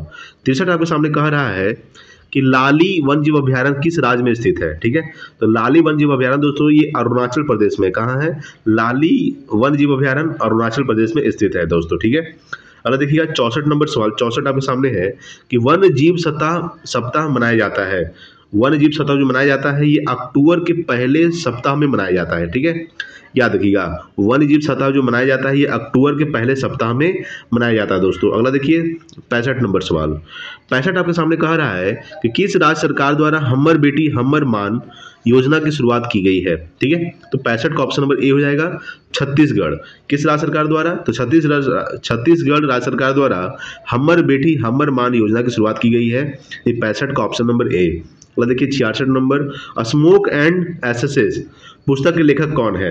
66 का दोस्तों ऑप्शन नंबर सी हो जाएगा अमिताभ घोष है। कौन है? अमिताभ घोष जो है स्मोक एंड एसेस पुस्तक के लेखक हैं अमिताभ घोष, ठीक है।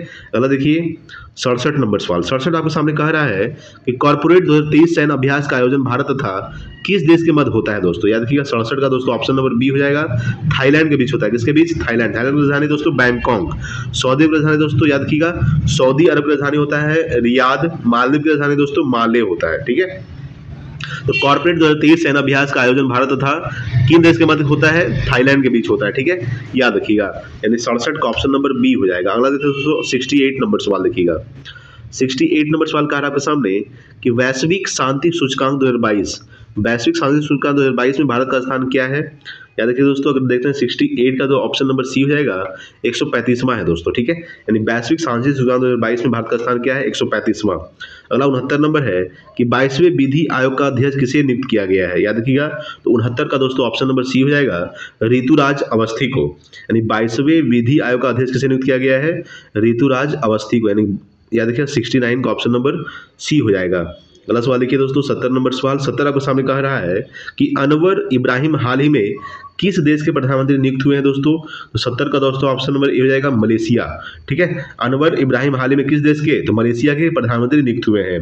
मलेशिया राजधानी दोस्तों कुआलालंपुर होता है। इजराइल की राजधानी जेरूसलम। तुर्की की राजधानी दोस्तों अंकारा। कतर का राजधानी दोहा होता है दोस्तों, ठीक है, याद रखिएगा। अगला सवाल देखिए दोस्तों 71 नंबर सवाल। 71 आपके सामने कह रहा है कि विश्व स्वास्थ्य दिवस 2023 का विषय है क्या है दोस्तों? हेल्थ फॉर ऑल है। क्या है? Health for all. विश्व स्वास्थ्य संगठन का स्थापना कब हुआ था दोस्तों? 7 अप्रैल 1948 को हुआ था, याद रखिएगा। विश्व स्वास्थ्य संगठन का स्थापना हुआ था 7 अप्रैल 1948 में हुआ था, ठीक है। इसलिए 7 अप्रैल को विश्व स्वास्थ्य दिवस मनाया जाता है हर साल, ठीक है। विश्व स्वास्थ्य दिवस 7 अप्रैल को मनाया जाता है। WHO का स्थापना कब हुआ था? WHO 7 April 1948। WHO विश्व यानी कि वर्ल्ड हेल्थ ऑर्गेनाइजेशन, इसका मुख्यालय कहाँ है? WHO का जिनेवा में है दोस्तों, ठीक है, याद रखिएगा। अगला सवाल देखिए 72 नंबर। 72 आपके सामने कह रहा है कि एशियन गेम्स 2022 का आयोजन कहाँ किया गया है? तो 72 का दोस्तों ऑप्शन नंबर ए हो जाएगा ये चीन में किया गया। कहाँ किया गया है? चीन, ठीक है। एशियन गेम्स 2022 का आयोजन कहाँ किया गया है? ये चीन में किया गया दोस्तों। चीन की राजधानी बीजिंग होता है। ओमान की राजधानी मस्कट होता है दोस्तों, ठीक है। कतर की राजधानी दोहा होता है। याद रखिए दोस्तों इंडोनेशिया की राजधानी क्या होता है? जकार्ता। जकार्ता में ही आसियान का मुख्यालय स्थित है, ठीक है। आसियान का स्थापना 1967 को हुआ था। अब देखिए 73 नंबर सवाल कि भौतिकी के क्षेत्र में नोबेल पुरस्कार 2023 से किसे सम्मानित किया गया है दोस्तों? किसे किया गया है? तो 73 का ऑप्शन नंबर डी हो जाएगा पियरे एगोस्टिनी, फेरेंक कांस्य, एल हुइलियर, यानी कि इनमें सभी को किया गया दोस्तों। ऑप्शन नंबर डी हो जाएगा सभी को किया गया, ठीक है। यानी भौतिकी क्षेत्र में नोबेल पुरस्कार की शुरुआत कब से हुआ था दोस्तों? ये 1901 में हुआ था। किसके याद में नोबेल पुरस्कार दिया जाता है? तो अल्फ्रेड नोबेल के याद में, ठीक है। नोबेल पुरस्कार के दिया जाता है दोस्तों। अल्फ्रेड नोबेल ने डायनामाइट का आविष्कार किए थे, ठीक है, याद रखिएगा। नोबेल पुरस्कार जो है 6 क्षेत्रों में दिया जाता है। कितने क्षेत्रों में? 6 क्षेत्रों में दिया जाता है दोस्तों, ठीक है, याद रखिएगा। अगला सवाल देखिए 74 नंबर सवाल देखिए, ठीक है। 74 आपके सामने कह रहा है कि अपनी इंटरनेट सेवा शुरू करने वाला भारत का पहला राज्य कौन सा है दोस्तों? तो 74 का दोस्तों ऑप्शन नंबर ए हो जाएगा ये है दोस्तों केरल। केरल जो है अपनी इंटरनेट सेवा शुरू करने वाला भारत का पहला राज्य है केरल, जिसका राजधानी होता है दोस्तों तिरुवनंतपुरम। तेलंगाना का स्थापना 2 जून 2014 में हुआ था दोस्तों, ठीक है। और गोवा का स्थापना कब हुआ था? 1987 में हुआ था। गोवा पहले क्या था दोस्तों? तो गोवा पहले केंद्र शासित प्रदेश था। गोवा को राज्य का दर्जा दिया गया था 1987 में, ठीक है, याद रखिएगा। अगला सवाल देखिए दोस्तों आज का लास्ट सवाल 75 नंबर सवाल। 75 है कि बजट 2023-24 में केंद्र सरकार ने किस देश के कितने ब्लॉकों में आकांक्षी ब्लॉक योजना कार्यक्रम की शुरुआत की है? तो 75 का दोस्तों ऑप्शन नंबर डी हो जाएगा 500 ब्लॉक में किया गया। कितने ब्लॉक में? 500 ब्लॉक।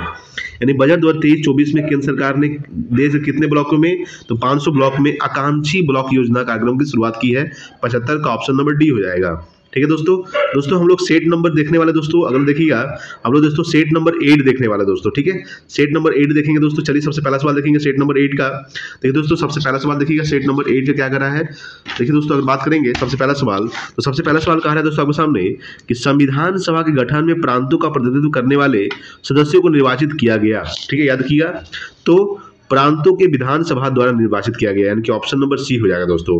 1 का ऑप्शन नंबर सी हो जाएगा, ठीक है। यानी संविधान सभा के गठन में प्रांतों का जो प्रतिनिधित्व करने वाले सदस्यों को निर्वाचित किया गया, प्रांतों के विधानसभा द्वारा निर्वाचित किया गया, यानी कि 1 का ऑप्शन नंबर सी हो जाएगा। अगला सवाल देखिए, अगला सवाल आपके सामने है कि विश्व में सर्वप्रथम लिखित संविधान का प्रारंभ किस देश में हुआ, ठीक है, याद रखिएगा। तो 2 का जो ऑप्शन नंबर डी हो जाएगा, अमेरिका में हुआ, ठीक है। यानी कि विश्व में सर्वप्रथम लिखित संविधान का प्रारंभ किस देश में हुआ है, ये दोस्तों अमेरिका में हुआ, ठीक है, याद रखिएगा। अगला दोस्तों 3 नंबर सवाल है कि 73वां संविधान संशोधन कब लागू हुआ दोस्तों, याद रखिएगा।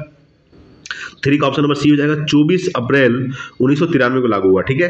73वां संविधान संशोधन जो है कब लागू हुआ, 24 अप्रैल 1993 को लागू हुआ, ठीक है, याद रखिएगा। अगला सवाल देखिए 4 नंबर सवाल। 4 नंबर सवाल आपके सामने है कि द्विस्तरीय पंचायती राज व्यवस्था की सिफारिश किस समिति ने की थी। तो कौन समिति की थी दोस्तों, ये किया था अशोक मेहता समिति, ठीक है। द्विस्तरीय पंचायती राज व्यवस्था की सिफारिश किस समिति ने की थी, अशोक मेहता समिति दोस्तों। बलवंत राय मेहता समिति दोस्तों त्रिस्तरीय पंचायती समिति का गठन किया था, बलवंत राय मेहता समिति, ठीक है, याद रखिएगा। अगला सवाल देखिए दोस्तों 5 नंबर सवाल। 5 नंबर सवाल कह रहा है कि मैथिली भाषा को भारतीय संविधान की 8वीं अनुसूची में किस संविधान संशोधन के माध्यम से जोड़ा गया, याद रखिएगा।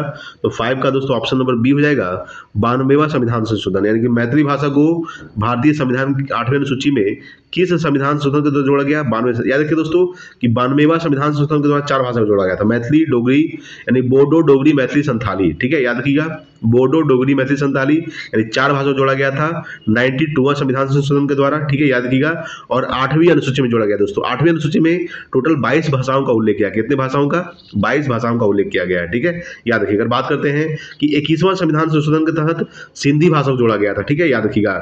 21वां संविधान संशोधन के तहत सिंधी भाषा जोड़ा गया था। 71वां संविधान संशोधन के तहत दोस्तों 3 भाषा जोड़ा गया था, नेपाली, मणिपुरी, कोंकणी, ठीक है, याद रखिएगा। और 52वें संविधान संशोधन के तहत 4 भाषा को जोड़ा गया था। अगला सवाल देखिएगा 6 नंबर सवाल।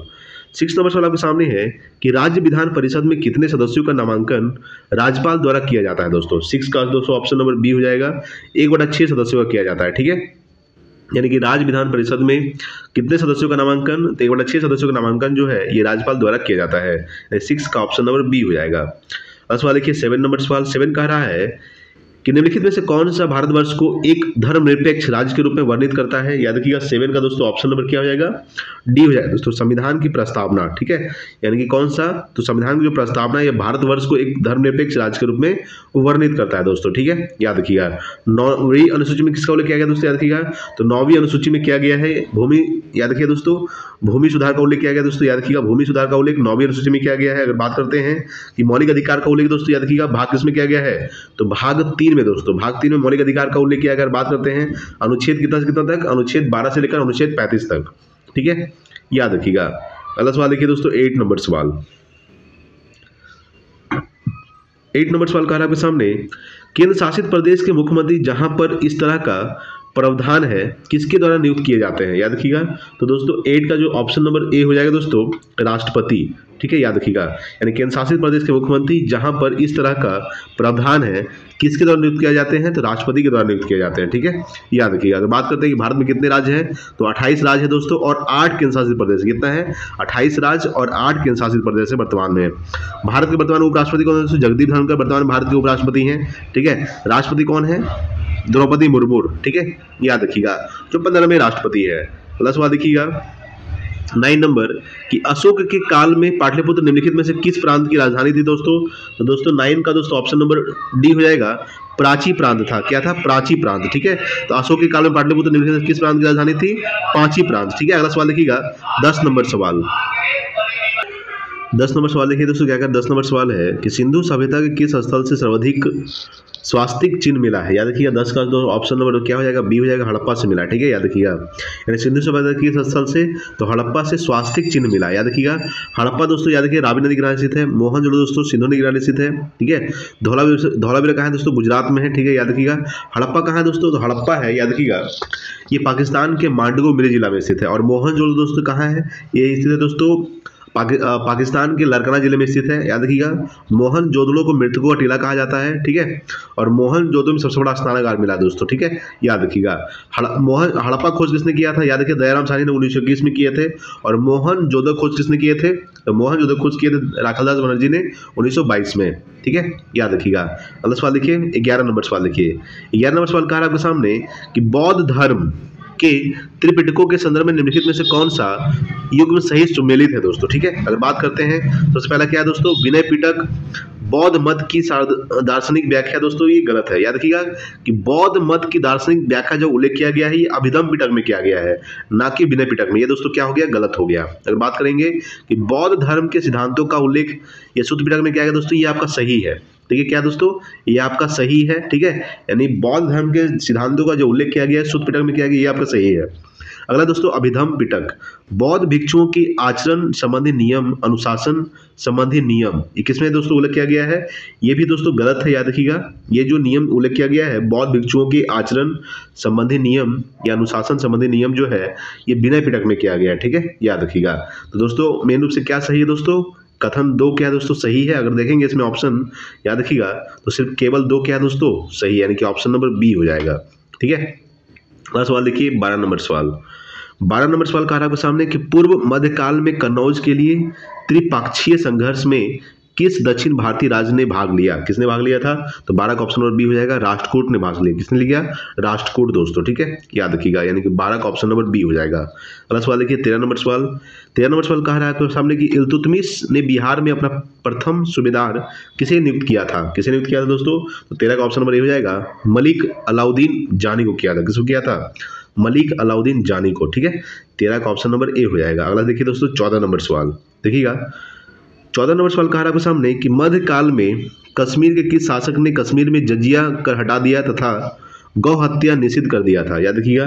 तो 14 का दोस्तों ऑप्शन नंबर सी हो जाएगा, जैनुल आबिदीन। मध्यकाल में कश्मीर के किस शासक ने, तो जैनुल आबिदीन ने कश्मीर में जजिया कर हटा दिया तथा गौ हत्या निषिद्ध कर दिया था, यानी 14 का ऑप्शन नंबर सी हो जाएगा दोस्तों। अगला सवाल देखिएगा, 15 नंबर सवाल देखिए। 15 नंबर सवाल है कि डेनिश ईस्ट इंडिया कंपनी यानी डेन ने भारत में अपनी प्रथम फैक्ट्री कहाँ स्थापित किया था, कहाँ किया दोस्तों, 15 का ऑप्शन नंबर ये हो जाएगा, ट्रैकूवर में किया था। ट्रैकूवर में डेनिश ईस्ट इंडिया कंपनी ने भारत में अपनी प्रथम फैक्ट्री कहाँ स्थापित किया था, ट्रैकूवर, यानी कि 15 का ऑप्शन नंबर ए हो जाएगा। अगला सवाल देखिए 16 नंबर सवाल।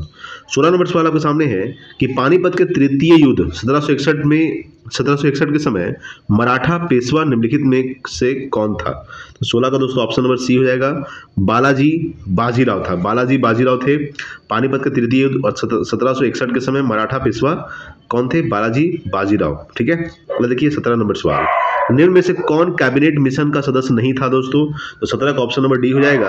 अगर बात करते हैं देखिए दोस्तों, अगर बात करते हैं दोस्तों यहाँ पे समझने की कोशिश कीजिएगा दोस्तों। 17 नंबर सवाल देखिए, 17 नंबर सवाल कह रहा है, फिर से देखेंगे कि निम्न में से कौन कैबिनेट मिशन का सदस्य नहीं थे, ठीक है। तो 17 का दोस्तों ऑप्शन नंबर डी हो जाएगा, लॉर्ड बेवेल सदस्य नहीं थे, बल्कि A V Alexander, lord Pethick Lawrence, sir Stafford Cripps, ये क्या थे, ये कैबिनेट मिशन के सदस्य थे, लॉर्ड बेवेल सदस्य नहीं थे, ठीक है, याद रखिएगा। कैबिनेट मिशन भारत कब आया था, 1946 में आया था। इसके 3 सदस्य थे, एवी अलेक्जेंडर, लॉर्ड पैथिक लॉरेंस और सर स्टेफोर्ड क्रिप्स, यानी कि 17 का option number D, Lord Wavell सदस्य नहीं थे, ठीक है।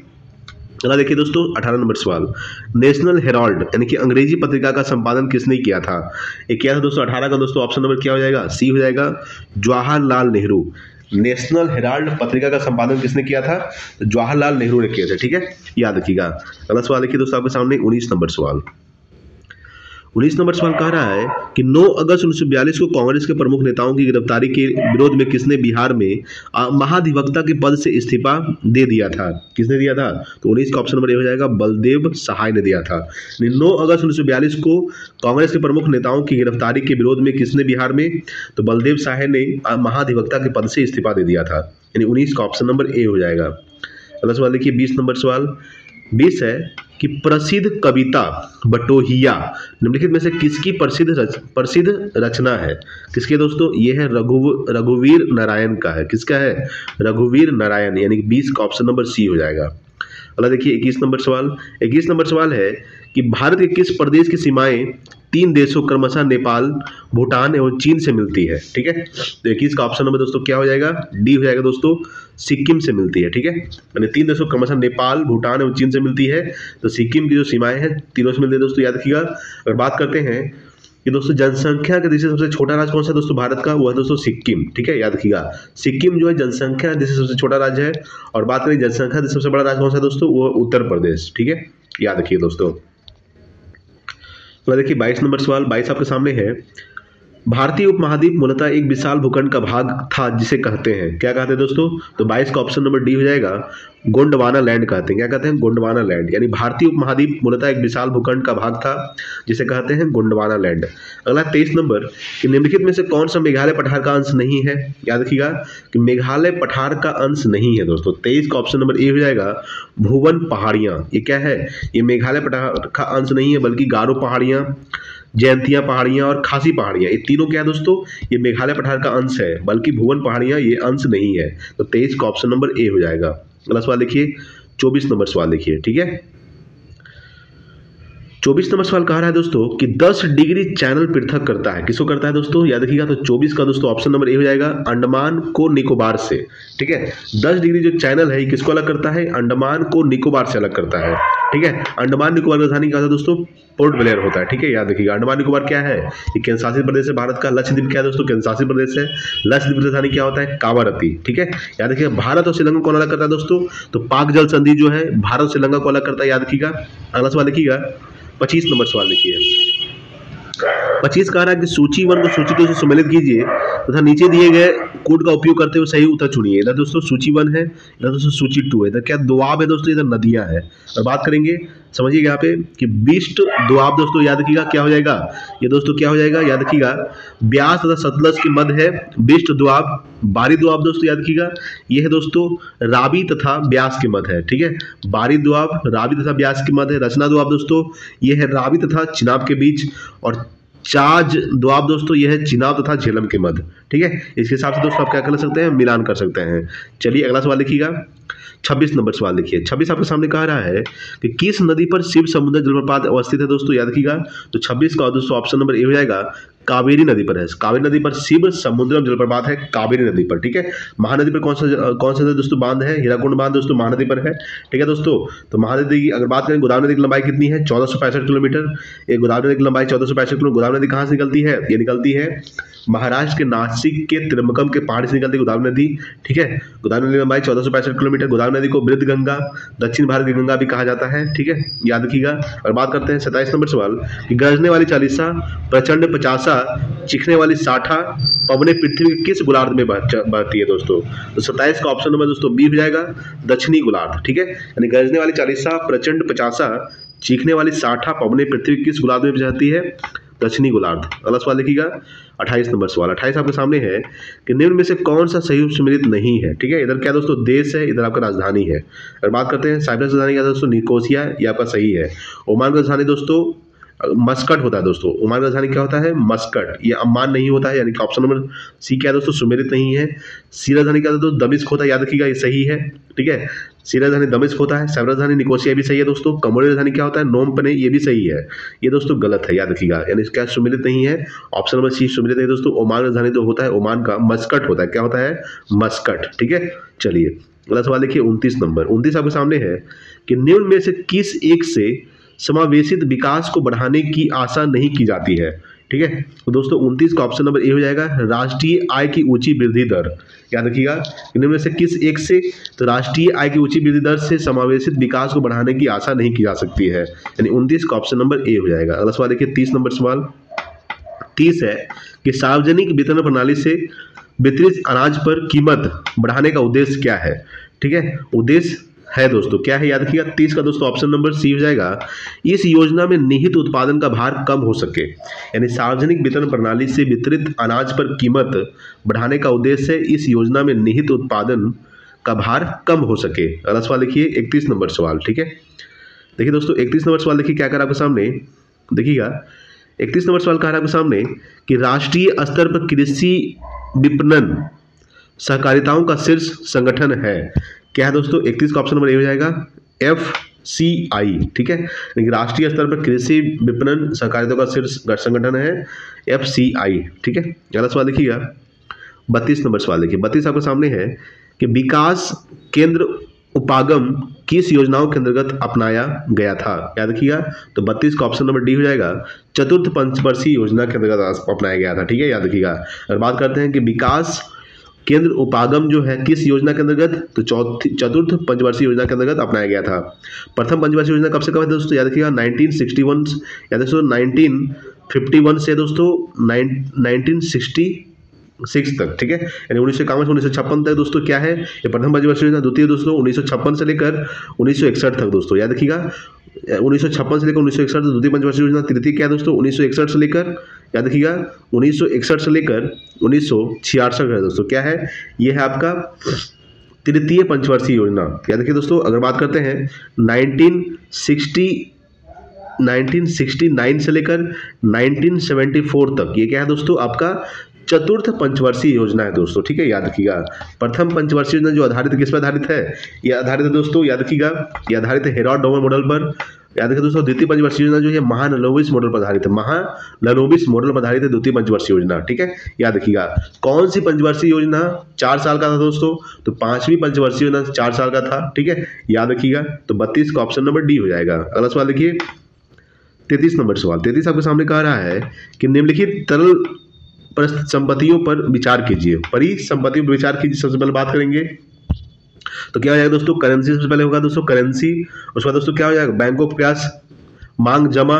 उसके बाद क्या हो जाएगा दोस्तों, तो बैंकों के पास बचत जमा। उसके बाद क्या हो जाएगा दोस्तों, बैंकों के पास सर्वाधिक जमा। यानी बात करेंगे तो पहले क्या होगा 4 होगा दोस्तों, उसके बाद क्या हो जाएगा 1 होगा, उसके बाद 3 हो जाएगा दोस्तों, उसके बाद 2 होगा, यानी 4 1 3 2, ठीक है, 4 1 3 2। अगर हम लोग ऑप्शन देखेंगे यहाँ पे देखिएगा क्या पूछ रहा है कि परिसंपत्तियों का तरलता घटते क्रम में सही अनुक्रम है, घटते क्रम पूछ रहा था, तो 4, ठीक है, 4 1 3 2, यानी कि ऑप्शन नंबर डी हो जाएगा, ठीक है, क्या हो जाएगा दोस्तों ऑप्शन नंबर डी। अगला सवाल देखिएगा 34 नंबर सवाल देखिए, 34 आपके सामने कह रहा है कि निम्नलिखित में से कौन एक जैविक अनुक्रमण की प्रस्थाओं का सही क्रम है, ठीक है। तो 34 का दोस्तों ऑप्शन नंबर ए हो जाएगा, नगनीकरण, प्रवास, अवस्था, आस्थापन, प्रतिक्रिया, स्थिरीकरण, यानी कि ऑप्शन नंबर 34 का ए हो जाएगा, ठीक है, याद रखिएगा। अगला सवाल देखिए 35 नंबर सवाल, 35 है कि जैव विविधता के नाश का कारण है, याद रखिएगा। तो 35 का ऑप्शन नंबर दोस्तों क्या हो जाएगा, और बात करते हैं कि जैव विविधता के नाश के कारण है जीवों के प्राकृतिक उपास की कमी, ये सही है दोस्तों। पर्यावरणीय प्रदूषण, ये भी सही है। वनों का नाश, ये भी सही है, यानी कि ऑप्शन नंबर डी क्या है दोस्तों, इनमें सभी सत्य है, ठीक है। चलिए अगला देखिए 36 नंबर, 36 आपके सामने कह रहा है कि प्रहरी ऐप को किस मंत्रालय द्वारा जारी किया गया है, याद रखिएगा। तो 36 का ऑप्शन नंबर ए हो जाएगा, गृह मंत्रालय के द्वारा, ठीक है, यानी प्रहरी ऐप को किस मंत्रालय द्वारा जारी किया गया, गृह मंत्रालय, ठीक है, याद रखिएगा। अगला सवाल देखिए 37 नंबर सवाल है कि ग्लोबल फायर पावर इंडेक्स 2023 में भारत का स्थान कौन सा रहा है। 37 का ऑप्शन नंबर ए हो जाएगा, चौथा रहा है दोस्तों, कैसा रहा है, चौथा, ठीक है। चलिए अगला देखिए 38 नंबर सवाल, ठीक है। देखिए दोस्तों 38 नंबर सवाल क्या कर आपके सामने, डस्टलिक 2023 के सेनाभ्यास का आयोजन कहाँ किया गया है, कहाँ किया गया दोस्तों। 38 का ऑप्शन नंबर ए हो जाएगा, ये उत्तराखंड में किया गया, ठीक है। डस्टलिक 2023 सेनाभ्यास का आयोजन कहाँ किया गया है, उत्तराखंड में किया गया है, ठीक है। चलिए अगला सवाल देखिए 39 नंबर, 39 आपके सामने है कि केंद्रीय सतर्कता आयोग के नए अध्यक्ष कौन बने हैं दोस्तों, याद रखिएगा। तो 39 का ऑप्शन नंबर बी हो जाएगा, प्रवीण कुमार श्रीवास्तव, यानी केंद्रीय सतर्कता आयोग के नए अध्यक्ष कौन बने हैं, प्रवीण कुमार श्रीवास्तव। चलिए अगला देखते हैं 40 नंबर सवाल देखिए, 40 है कि भारत वन स्थिति रिपोर्ट 2021 के अनुसार 2019 की तुलना में कितना किलोमीटर वन आवरण में वृद्धि हुई है, याद रखिए दोस्तों। तो 40 का ऑप्शन नंबर ए हो जाएगा दोस्तों, 1540 वर्ग किलोमीटर, यानी भारत वन स्थिति रिपोर्ट 2021 के अनुसार 2019 की तुलना में कितना किलोमीटर, तो 1540 किलोमीटर वन आवरण में वृद्धि हुई है, ठीक है, यानी 40 का ऑप्शन नंबर ए हो जाएगा। अगला देखिएगा 41 नंबर कि 32वां बिहारी पुरस्कार से किसे सम्मानित किया गया है। 41 का ऑप्शन नंबर दोस्तों बी हो जाएगा, माधव हाडा को, यानी 32वां बिहारी पुरस्कार से किसे सम्मानित किया गया है, माधव हाडा। अगला सवाल देखिएगा 42 नंबर सवाल, 42 आपके सामने है कि पद्म भूषण 2023 से कुल कितने व्यक्तियों को सम्मानित किया गया है। तो 42 का ऑप्शन नंबर डी हो जाएगा, 9 व्यक्ति को सम्मानित किया गया। ठीक है, यानी पद्म भूषण 2023 से कुल कितने व्यक्तियों को, तो 9 व्यक्ति को सम्मानित किया गया है, यानी कि 42 का ऑप्शन नंबर डी हो जाएगा। अगला सवाल देखिए 43 नंबर सवाल, 43 है कि अंतर्राष्ट्रीय आयुर्वेद सम्मेलन 2023 का आयोजन कहाँ किया गया है। ठीक है, कहाँ किया गया है, तो याद रखिएगा दोस्तों ये हरिद्वार में किया गया है। ठीक है, याद रखिएगा, यानी अंतर्राष्ट्रीय आयुर्वेद सम्मेलन 2023 का आयोजन कहाँ किया गया है, हरिद्वार। अगला सवाल देखिए 44 नंबर सवाल, 44 आपके सामने कह रहा है कि प्रथम महिला प्रीमियर लीग WPL 2023 में ऑरेंज कैप का खिताब किसने जीता है। तो 44 का दोस्तों ऑप्शन नंबर बी हो जाएगा, ये मेग लैनिंग जीता है। किसने जीता है, मेग लैनिंग। ठीक है, 44 का ऑप्शन नंबर बी। अगला देखिए 45 नंबर की प्रसिद्ध पुस्तक नालंदा के लेखक कौन है। ठीक है, तो 45 का ऑप्शन नंबर दोस्तों बी हो जाएगा, अभय के। कौन है, अभय के जो है ये प्रसिद्ध पुस्तक नालंदा के लेखक हैं अभय के। चलिए अगला देखते हैं 46 नंबर देखिएगा, 46 सामने क्या कह रहा है आपके सामने, 46 नंबर सवाल कह रहा है कि विश्व कपास दिवस प्रतिवर्ष कब मनाया जाता है। तो 46 का दोस्तों ऑप्शन नंबर बी हो जाएगा, 7 अक्टूबर को मनाया जाता है। ठीक है, विश्व कपास दिवस 7 अक्टूबर को मनाया जाता है, याद रखिएगा। अगला देखिए दोस्तों 47 नंबर, रिलायंस की जियो मार्ट ने किसे अपना ब्रांड एम्बेसडर बनाया है दोस्तों। ठीक है, तो 47 का दोस्तों ऑप्शन नंबर सी हो जाएगा, MS धोनी को बनाया है। ठीक है, रिलायंस की जियो मार्ट ने किसे, तो MS धोनी को अपना ब्रांड एम्बेसडर बनाया है। अगला सवाल देखिए, अगला देखिएगा 48 नंबर सवाल, 48 नंबर सवाल आपके सामने है कि हाल ही में किस राज्य की याक चुर्पी को GI टैग मिला है, याद रखिएगा। तो दोस्तों 48 का दोस्तों ऑप्शन नंबर बी हो जाएगा, अरुणाचल प्रदेश। हाल ही में किस राज्य के, तो अरुणाचल प्रदेश के याक चुर्पी को GI टैग मिला है। 48 का ऑप्शन नंबर बी हो जाएगा। देखिए 49 नंबर कि सूर्य सरोवर पश्चिम बिहार कहाँ स्थित है। तो 49 का दोस्तों ऑप्शन नंबर डी हो जाएगा, आगरा में स्थित है। ठीक है, यानी सूर्य सरोवर पश्चिम बिहार कहाँ स्थित है, आगरा में। यानी 49 का दोस्तों ऑप्शन नंबर क्या हो जाएगा, डी। अगला सवाल देखिएगा 50 नंबर सवाल, 50 आपके सामने कह रहा है कि इनमें से कौन सी नदी गंगा में उत्तर दिशा में आकर मिलने वाली नदी है। ठीक है, तो 50 का ऑप्शन नंबर बी हो जाएगा, कोसी नदी और बूढ़ी गंडक नदी। ठीक है, बूढ़ी गंडक नदी, याद रखिएगा। इनमें से कौन सी नदी, तो कोसी नदी और बूढ़ी गंडक नदी जो है ये उत्तर दिशा में आकर मिलने वाली नदी है। कोसी नदी दोस्तों याद रखिएगा, बिहार का शोक किस नदी कहा जाता है, तो कोसी नदी को बिहार का शोक कहा जाता है दोस्तों। ठीक है, गंगा नदी लंबाई कितना है, तो 2525 किलोमीटर, याद रखिएगा 2525 किलोमीटर गंगा नदी लंबाई है। गंगा नदी को बांग्लादेश में याद रखिएगा दोस्तों पद्मा के नाम से जाना जाता है। गंगा नदी को बांग्लादेश में पद्मा के नाम से जाना जाता है। चलिए अगला सवाल लिखिएगा 51 नंबर सवाल देखिए, 51 आपके सामने कह रहा है कि निम्नलिखित में से ऐसे सामग्री का चयन करें जो जल में पूरी तरह से घुलनशील हो। ठीक है, तो 51 का ऑप्शन नंबर ए हो जाएगा, फिटकरी। फिटकरी क्या है दोस्तों, ये जल में पूरी तरह से घुलनशील है, फिटकरी। ठीक है, याद रखिएगा K2SO4 Al2SO4 सभी स्थिति 24H2O। ये फिटकरी रासायनिक सूत्र होता है K2SO4 Al2SO4 सभी स्थिति 24H2O। ठीक है, यानी कि याद रखिएगा दोस्तों फिटकरी का रासायनिक सूत्र होता है। 51 का ऑप्शन नंबर ए हो जाएगा। अगला सवाल देखिए 52 नंबर सवाल, 52 आपके सामने कह रहा है कि निम्नलिखित में से किस द्रव में लोहे की कील रखे जाने पर वह अपनी चमक खो देगा और सुस्त दिखाई देने लगेगा। ठीक है, तो 52 का ऑप्शन नंबर ए हो जाएगा, शीतल पेय। याद रखिएगा किस द्रव में, तो शीतल पेय में लोहे की कील रखे जाने पर वह अपनी चमक खो देगा और सुस्त दिखाई देने लगेगा। ठीक है, याद रखिएगा। अगला सवाल देखिए 53 नंबर सवाल, 53 नंबर सवाल कह रहा है आपके सामने कि सिंथेटिक फाइबर को कहा जाता है, किसको कहा जाता है, तो 53 का ऑप्शन नंबर बी हो जाएगा, मानव निर्मित फाइबर को सिंथेटिक फाइबर कहा जाता है दोस्तों। ठीक है, अगला सवाल देखिए 54 नंबर सवाल। ठीक है, 54 आपके सामने कह रहा है कि प्लास्टर ऑफ पेरिस रासायनिक रूप से क्या कहलाता है। ठीक है, तो 54 का दोस्तों ऑप्शन नंबर सी हो जाएगा, कैल्शियम सल्फेट हेमीहाइड्रेट कहा जाता है। कैल्शियम सल्फेट हेमीहाइड्रेट कहा जाता है प्लास्टर ऑफ पेरिस को। प्लास्टर ऑफ पेरिस रासायनिक सूत्र क्या होता है, CSO4 half H2O। CSO4 half H2O ये प्लास्टर ऑफ पेरिस का रासायनिक सूत्र होता है। जिप्सम का क्या होता है दोस्तों, CSO4 2H2O होता है। ठीक है, याद रखिएगा 54 का ऑप्शन नंबर सी हो जाएगा। अगला सवाल देखिए 55 नंबर सवाल, 55 आपके सामने कह रहा है कि रासायनिक परिवर्तन का एक उदाहरण है। ठीक है, तो 55 का दोस्तों ऑप्शन नंबर बी हो जाएगा, पानी में सोडियम गिराना। ये क्या दोस्तों, रासायनिक परिवर्तन का उदाहरण है। अगर बात करें बादलों का बनना एक भौतिक परिवर्तन है। नमक को पानी में घोलना दोस्तों भौतिक परिवर्तन है। बिजली के प्रकाश की चमकना क्या दोस्तों, ये भी भौतिक परिवर्तन है। बल्कि पानी में सोडियम गिराना ये दोस्तों रासायनिक परिवर्तन है। ठीक है, याद रखिएगा। अगला सवाल देखिए दोस्तों 66 नंबर सवाल 56 है दोस्तों कि मिश्र धातु में किस पदार्थ के संयुक्त से निष्कलंक इस्पात स्टेनलेस स्टील अचुंबकीय हो जाते हैं। ठीक है, तो 56 का ऑप्शन नंबर बी हो जाएगा। निकेल, निकेल का संकेत Na होता है दोस्तों। ठीक है, जस्ता का Zn होता है दोस्तों, याद रखिएगा। कार्बन का C होता है दोस्तों। ठीक है, क्रोमियम का Cr होता है संकेत। ठीक है, याद रखिएगा। चलिए अगला सवाल देखते हैं आपके सामने। देखिए दोस्तों, अगला देखिएगा 57 नंबर सवाल। देखिए दोस्तों क्या कह रहा है आपके सामने, 57 नंबर सवाल कह रहा है आपके सामने कि मिट्टी के तेल में किस धातु का भंडारण होता है। ठीक है, याद रखिएगा। तो 57 का ऑप्शन नंबर हो जाएगा सोडियम का होता है। ठीक है, यानी मिट्टी के तेल में किस धातु का भंडारण होता है, सोडियम का। अगला 58 है कि निम्नलिखित में से किसमें प्रोटॉन की संख्या समान है। ठीक है, ये दोस्तों आइसोटोप में। ठीक है, आइसोटोप में क्या प्रोटॉन की संख्या समान है। अगला सवाल देखिए 59 नंबर सवाल। देखिए क्या कह रहा है आपके सामने, 59 है कि निम्नलिखित परमाणु मॉडल को उनके कालानुक्रमिक क्रम में व्यवस्थित करें। ठीक है, तो अगर बात करेंगे तो अगर बात सबसे पहले क्या हो जाएगा दोस्तों, देखिए थॉमस परमाणु मॉडल दोस्तों क्या हो जाएगा, उसके बाद क्या होगा रदरफोर्ड परमाणु मॉडल, उसके बाद दोस्तों बोर परमाणु मॉडल, यानी कि ऑप्शन नंबर सी हो जाएगा दोस्तों। ठीक है, 59 का ऑप्शन नंबर सी हो जाएगा।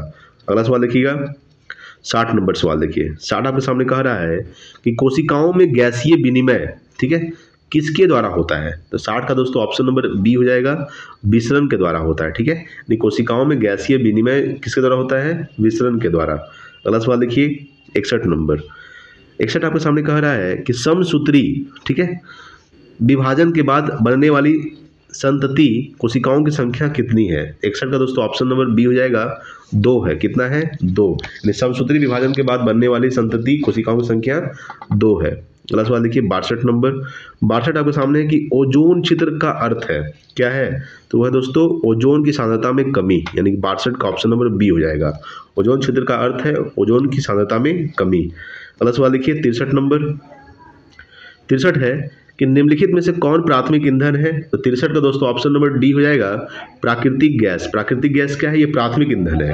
ठीक है, 63 का दोस्तों ऑप्शन नंबर डी हो जाएगा। अगला सवाल देखिए 64 नंबर सवाल। देखिए क्या कर रहा है आपके सामने, 64 नंबर सवाल है दोस्तों कि कार्बन डाइऑक्साइड को ग्रीन हाउस गैस कहा जाता है क्योंकि यह, ठीक है, क्योंकि यह सूर्य के प्रकाश के लिए पारदर्शी लेकिन गर्मी को फंसाता है। ठीक है, यानी कि ऑप्शन नंबर सी हो जाएगा दोस्तों। 64 का ऑप्शन नंबर सी, यानी कार्बन डाइऑक्साइड को ग्रीन हाउस गैस कहा जाता है क्योंकि सूर्य के प्रकाश के लिए पारदर्शी लेकिन गर्मी को फंसाता है। ठीक है, अगला सवाल देखिएगा। अगला देखिए दोस्तों 65 नंबर सवाल देखिएगा, कह रहा है आपके सामने 65 है कि शरीर में कौन सा हार्मोन स्राव पुरुषों में मूंछ और दाढ़ी के विकास के लिए उत्तरदायी होता है। तो दोस्तों 65 का ऑप्शन नंबर डी हो जाएगा, टेस्टोस्टेरॉन। ठीक है, टेस्टोस्टेरॉन, यानी शरीर में कौन सा हार्मोन, तो टेस्टोस्टेरॉन जो है ये मानव पुरुषों में मूंछ और दाढ़ी के विकास के लिए उत्तरदायी होता है। अगला सवाल देखिएगा 66 नंबर। देखिए 66 आपके सामने है कि निम्नलिखित में से कौन सा जीव विखंडन विधि द्वारा प्रजनन हो करता है। दोस्तों 66 का ऑप्शन नंबर बी हो जाएगा, स्पाइरोगायरा। ठीक है, कौन सा जीव, स्पाइरोगायरा जो है ये विखंडन विधि द्वारा प्रजनन करता है। 66 का ऑप्शन नंबर बी हो जाएगा। ठीक है, अगला सवाल देखिए 67 नंबर सवाल देखिएगा। 67 आपके सामने है कि समतल दर्पण में हमारे चेहरे की छवि बनती है। ठीक है, तो 67 का ऑप्शन नंबर सी हो जाएगा, आभासी बनती है। कैसी बनती है, आभासी। ठीक है, याद रखिए। अगला है दोस्तों 68 कि वस्तु से प्रकाश गुजरने की घटना कहलाती है दोस्तों।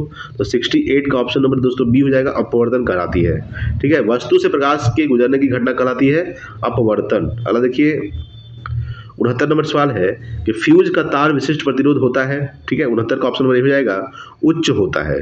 फ्यूज तार का विशिष्ट प्रतिरोध होता है उच्च। अगला 70 नंबर कि त्वरण एक्सीलरेशन की इकाई क्या होती है। तो 70 का ऑप्शन नंबर सी हो जाएगा, मीटर पर सेकंड स्क्वायर होती है। क्या होती है, मीटर पर सेकंड स्क्वायर। त्वरण क्या है दोस्तों, त्वरण एक सदिश राशि है। ठीक है, याद रखिएगा। अगला सवाल देखिए 71 नंबर सवाल। 71 आपके सामने है कि निम्नलिखित में से कौन सी आवृत्ति एक सामान्य मनुष्य द्वारा सुनी जा सकती है। 71 का ऑप्शन नंबर ये हो जाएगा 10⁴ हर्ट्ज। ठीक है, ये जो आवृत्ति 10⁴ हर्ट्ज ये एक सामान्य मनुष्य द्वारा सुनी जा सकती है। अगला देखिएगा 72 नंबर सवाल। 72 आपके सामने कह रहा है कि यदि पृथ्वी का गुरुत्वाकर्षण बल अचानक गायब हो जाता है तो इनमें से कौन सा सही है दोस्तों। ठीक है, तो 72 का ऑप्शन नंबर, वस्तु का भार शून्य हो जाएगा। ये दोस्तों ऑप्शन नंबर ए ही सही है। वस्तु का द्रव्यमान शून्य हो जाएगा, ये दोस्तों गलत है। द्रव्यमान और भार दोनों शून्य हो जाएगा, ये गलत है दोस्तों। ना तो भार और ना ही द्रव्यमान शून्य होगा, गलत है। यानी कि ऑप्शन नंबर ए हो जाएगा, वस्तु का भार शून्य हो जाएगा। ठीक है, तो देखिए 73 नंबर सवाल। 73 आपके सामने है कि पादप कोशिका की कोशिका भित्ति मुख्य रूप से बनी होती है, किसकी बनी होती है।